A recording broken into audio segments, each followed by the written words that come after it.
विद्यार्थियों, मैं doctor S N. Rajpurohit, associate professor political science department, MLB government college Nokha से,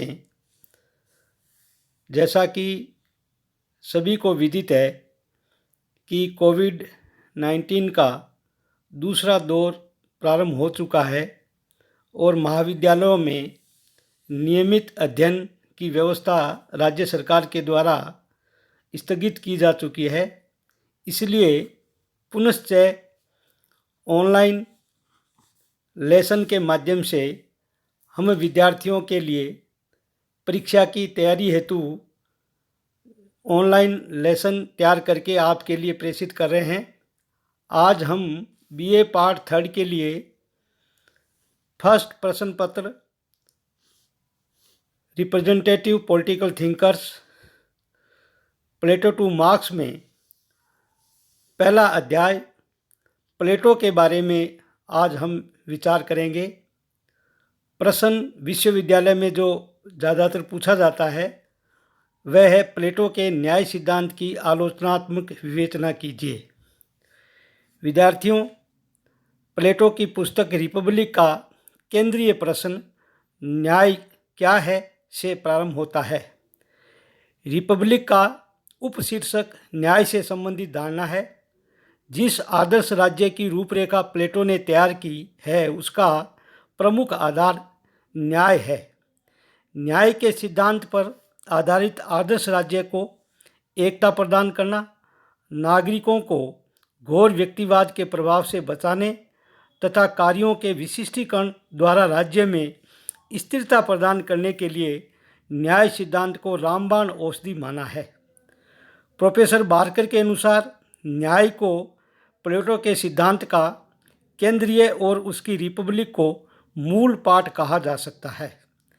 सर्वप्रथम हम न्याय की अवधारणा प्लेटो के अनुसार क्या है। फास्टर के अनुसार प्लेटो के न्याय सिद्धांत को समझने के लिए यह जरूरी है कि हम आधुनिक न्याय में तथा प्लेटो के न्याय शब्द में अंतर स्पष्ट करें। प्लेटो का न्याय शब्द ग्रीक भाषा के डिकियासीन का अनुवाद है जो अंग्रेजी भाषा के जस्टिस से भिन्न है। आधुनिक न्याय से तात्पर्य न्यायाधीश द्वारा कानून के अनुसार अपराधियों को दंड देना होता है। वहीं प्लेटो का न्याय नैतिकता शब्द का समानार्थी है। बारकर के अनुसार प्लेटो का न्याय एक कानूनी विषय नहीं है और न ही अधिकारों एवं कर्तव्यों की योजना से संबंधित है, अपितु इसका संबंध सामाजिक नैतिकता से है।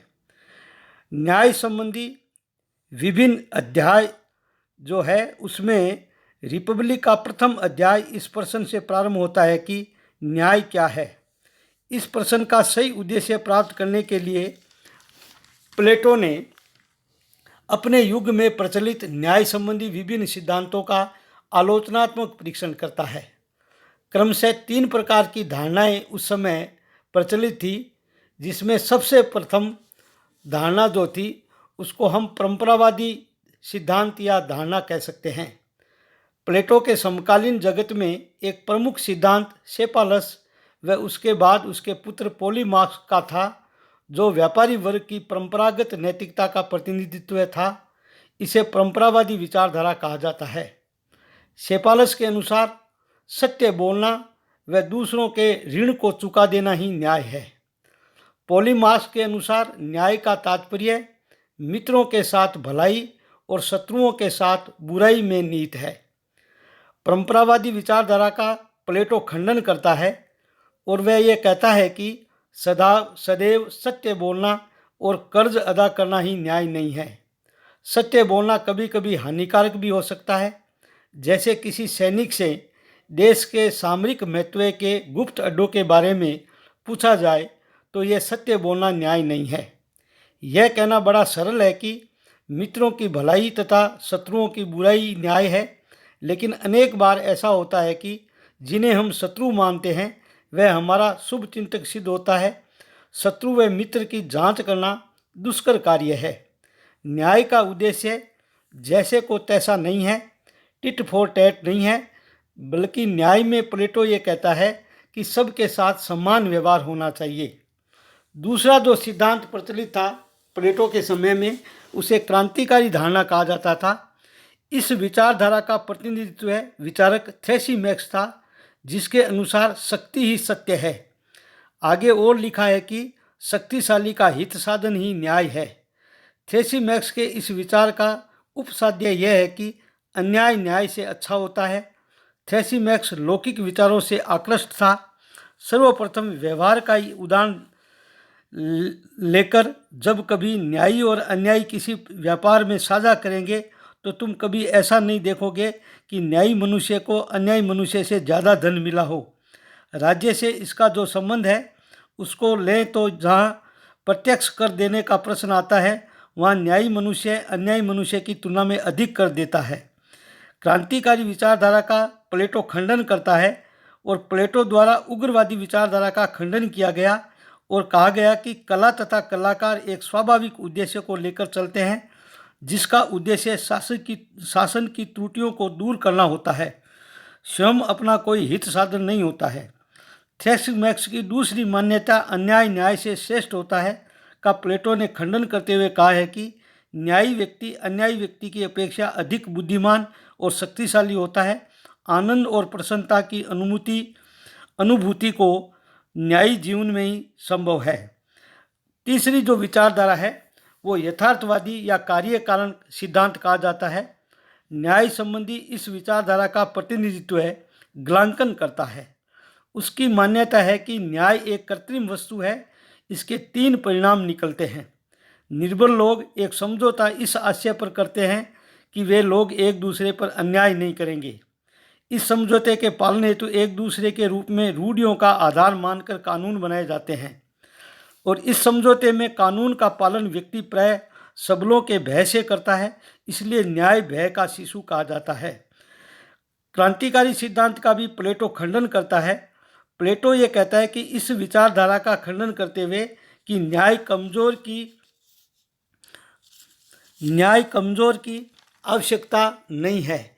न्याय एक बाह्य या कृत्रिम वस्तु न होकर यह मनुष्य की ही नहीं राज्य की आत्मा में निवास करता है। प्लेटो के अनुसार राज्य मानव मस्तिष्क का विराट रूप है। राज्य बलूत के वृक्ष अथवा चट्टानों से नहीं निकलते, वरन वे उन लोगों के मस्तिष्क और चरित्र का परिणाम होते हैं जो उनमें निवास करते हैं। अब हम 3 प्रचलित विचारधाराओं का प्लेटो के द्वारा खंडन किए जाने के बाद प्लेटो का न्याय संबंधी सिद्धांत क्या है या प्लेटो के अनुसार न्याय की धारणा क्या है, उसके बारे में यहाँ हम विचार प्रकट करेंगे। प्लेटो का न्याय सिद्धांत एक मनोवैज्ञानिक धारणा है। यह मानव की आत्मा की आवाज़ है। भारतीय दर्शन के अनुसार यह न्याय सिद्धांत स्वधर्म के सिद्धांत से मिलता जुलता है। प्लेटो ने न्याय के 2 प्रकार बताए हैं, व्यक्तिगत न्याय और सामाजिक न्याय। प्लेटो मानवीय आत्मा में 3 प्रकार की प्रधानता मानता है। सर्वप्रथम वह ये कहता है कि मनुष्य की आत्मा में तृष्णा, लालसा, शौर्य, साहस, बुद्धि, ज्ञान, इन तत्वों के आधार पर राज्य में 3 वर्गों का प्रतिपादन किया है। जिन वर्ग की आत्मा में बुद्धि और ज्ञान होता है उसे उसने अभिभावक वर्ग या संरक्षक वर्ग का नाम दिया है। जिन व्यक्तियों की आत्मा में साहस होता है वो सैनिक वर्ग मानता है और तीसरा जो वर्ग है जिसमें तृष्णा और लालसा होती है उसको उत्पादन वर्ग की धारणा कहता है। इस प्रकार प्लेटो ने व्यक्तिगत आत्मा के आधार पर समाज में 3 वर्गों का आधार प्रस्तुत किया है। इसी आधार पर त्रिवर्गीय योजना उसने प्रतिपादित की है। प्लेटो के अनुसार जिस प्रकार छोटे अक्षरों की तुलना में बड़े अक्षरों का अध्ययन आसानी से किया जा सकता है, उसी प्रकार व्यक्ति के जीवन की अपेक्षा राज्य 3 वर्गों के द्वारा अपने अपने कार्य क्षेत्र में विशिष्टता प्राप्त कर लेना और अपने कर्तव्यों का समुचित रूप से निर्वाह करने की मनोकामना का नाम ही न्याय है। प्लेटो ने कहा है कि यह अपने निश्चित स्थान में कर्तव्यों का पालन करना और दूसरों के कर्तव्यों में हस्तक्षेप नहीं करना ही न्याय है।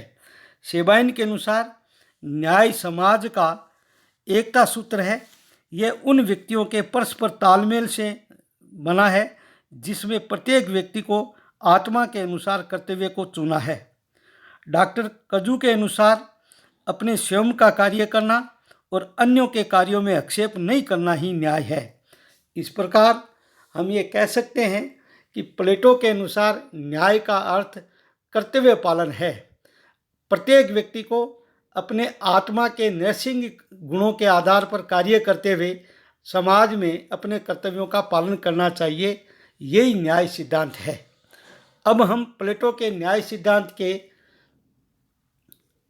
विशेषताओं के बारे में विचार प्रकट करेंगे। सर्वप्रथम प्लेटो के न्याय सिद्धांत की पहली विशेषता यह है कि इसने 3 गुणों का समावेश किया है। प्लेटो के अनुसार न्याय राज्य तथा व्यक्ति के सद्गुणों का एक अंग है। व्यक्ति के 3 गुण हैं, तृष्णा, साहस और बुद्धि।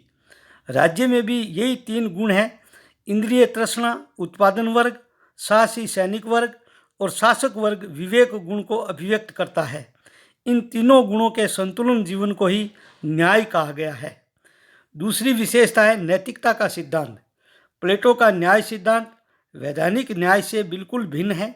इसमें कर्तव्यों का उल्लेख किया गया है तथा इसका संबंध नैतिक मूल्यों से है। तीसरी विशेषता है न्याय जीवन का आंतरिक तत्व है। प्लेटो के अनुसार न्याय कृत्रिम या बाह्य वस्तु न होकर मनुष्य की अंतःकरण की एक भावना है, जिसका आधार आत्मसंयम व आत्मन्याय है। लावेल के शब्दों में न्याय व्यक्तिगत जीवन के उस प्रकार का नाम है जहां आत्मा का हर अंग अपना स्वयं का कार्य करता है। कार्य विशिष्टता का सिद्धांत। प्लेटो का न्याय सिद्धांत कार्यों के विशिष्टीकरण का प्रतिपादन है।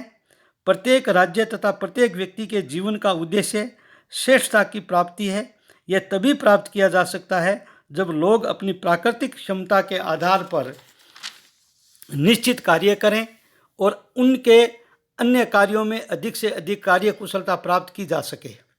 अहक्षेप का सिद्धांत।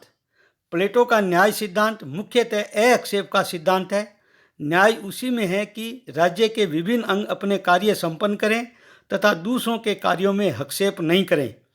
शासक वर्ग को कार्य शासन संचालन, सैनिक वर्ग का कार्य राष्ट्र की रक्षा करना तथा उत्पादन वर्ग का कार्य उत्पादन करना है। अति व्यक्तिवाद का विरोधी। प्लेटो व्यक्तिवाद का घोर विरोधी है। न्याय के सिद्धांत के माध्यम से प्लेटो यूनान के नवयुगों में व्यक्तिवाद के तुच्छ विचारों को निकालकर समष्टिवाद का मार्ग दिखाना चाहता था। प्लेटो नहीं मानता है कि राज्य से भिन्न एवं प्रतिकूल व्यक्ति का कोई अस्तित्व है। उसके अनुसार व्यक्ति तथा राज्य दोनों का लक्ष्य श्रेष्ठ जीवन का विकास है। इसमें व्यक्ति राज्य के लिए है और राज्य के प्रति व्यक्ति के कर्तव्य है, अधिक नहीं। राज्य साध्य है और व्यक्ति साधन है। दार्शनिक राजा। न्याय की प्राप्ति के लिए यह नितांत आवश्यक है कि राज्य की शासन व्यवस्था विवेकशील तथा कर्तव्यपरायण व्यक्तियों के हाथ में हो। इसलिए प्लेटो का समस्त दर्शन आदर्श राज्य की स्थापना करना चाहता है। अब हम प्लेटो के न्याय सिद्धांत की विभिन्न विद्वानों द्वारा की गई आलोचना के बारे में यहाँ विचार प्रकट करेंगे। न्याय की प्राप्ति के लिए प्लेटो के न्याय सिद्धांत की कड़ी आलोचनाएं की गई है, जिसमें बारकर व सेबावन के अलावा प्लेटो के शिष्य अरस्तु ने भी इस सिद्धांत की आलोचना की है। सेबाइन के अनुसार यह अत्यधिक स्थैतिक, व्यक्तिनिष्ठ और अमनोवैज्ञानिक व अव्यवहारिक सिद्धांत है।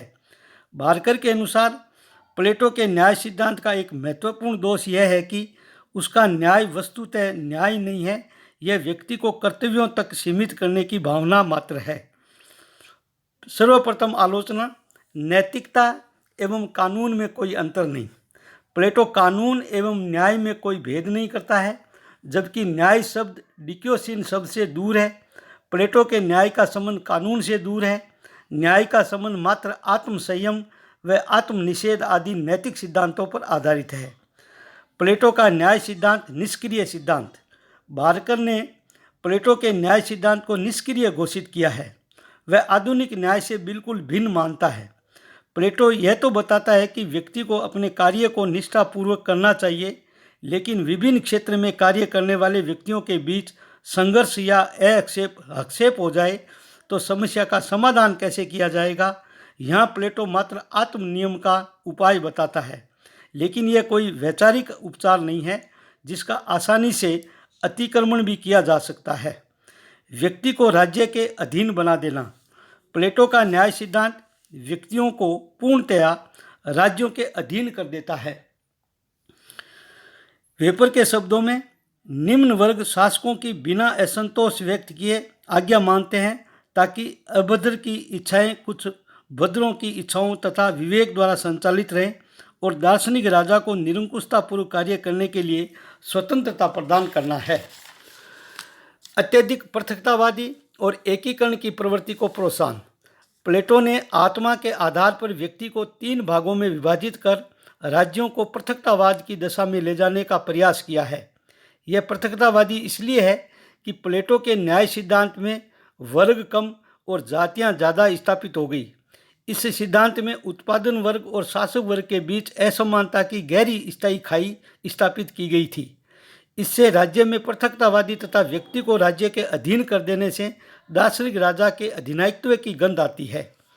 वर्ग विभाजन अनुचित या अवैज्ञानिक।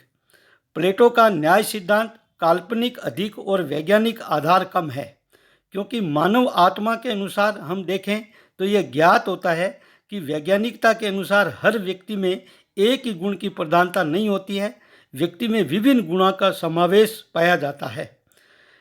अंतिम आलोचना है प्रजातंत्र विरोधी। प्रोफेसर जोड के अनुसार प्लेटो के दर्शन में फांसीवाद व सर्वाधिकारवाद राज्य के समकक्ष माना है। क्रॉसमैन के अनुसार प्लेटो उदारवादी मान्यताओं पर इतिहास का सबसे बड़ा क्रूर प्रारक था। प्लेटो का न्याय सिद्धांत लोकतंत्र विरोधी इसलिए है कि अल्पसंख्यक वर्ग बहुसंख्यक वर्ग पर शासन करता है। उसने उत्पादन वर्ग को हर प्रकार के राजनीतिक अधिकारों से वंचित कर दिया है। इसके अलावा व्यक्ति को स्वतंत्रतापूर्वक अपने कार्य चयन की स्वतंत्रता को आत्मा के 3 गुणों में बांध दिया है। इसलिए न्याय सिद्धांत प्रजातंत्र के समानता तथा स्वतंत्रता के सिद्धांतों के विपरीत है। प्लेटो का न्याय सिद्धांत में व्यक्ति के अधिकारों, स्वतंत्रता तथा इच्छानुसार कार्य करने की शक्ति की कोई व्यवस्था नहीं है तथा एक दूसरे के कार्यों में हस्तक्षेप किया जाए तो दंड की कोई व्यवस्था नहीं है। प्लेटो का न्याय सिद्धांत शासक वर्ग की अत्यधिक शक्तियाँ प्रदान करता है। इसलिए पामर ने लिखा है कि न्याय सिद्धांत में सर्वाधिकारवादी राज्य के अंकुर छिपे हुए हैं। प्लेटो के न्याय सिद्धांत की विभिन्न विद्वानों द्वारा की गई आलोचना के आधार पर अंतिम हम उसका महत्व स्पष्ट कर सकते हैं कि विभिन्न आलोचनाओं के बावजूद भी प्लेटो ने न्याय सिद्धांत के महत्व को अस्वीकार नहीं किया जा सकता। यूनानी समाज में फैली अव्यवस्थाओं को दूर करने के लिए प्लेटो ने नैतिकता व सदाचार के सिद्धांतों का प्रतिपादन किया, जो महत्वपूर्ण है। विद्यार्थियों, इस वीडियो को आप ज़्यादा से ज़्यादा शेयर और सब्सक्राइब करें ताकि आगे आने वाले लेसन में हम कमियों को दूर करके आप विद्यार्थियों तक विषय सामग्री पहुंचा सकें। धन्यवाद। जय हिंद।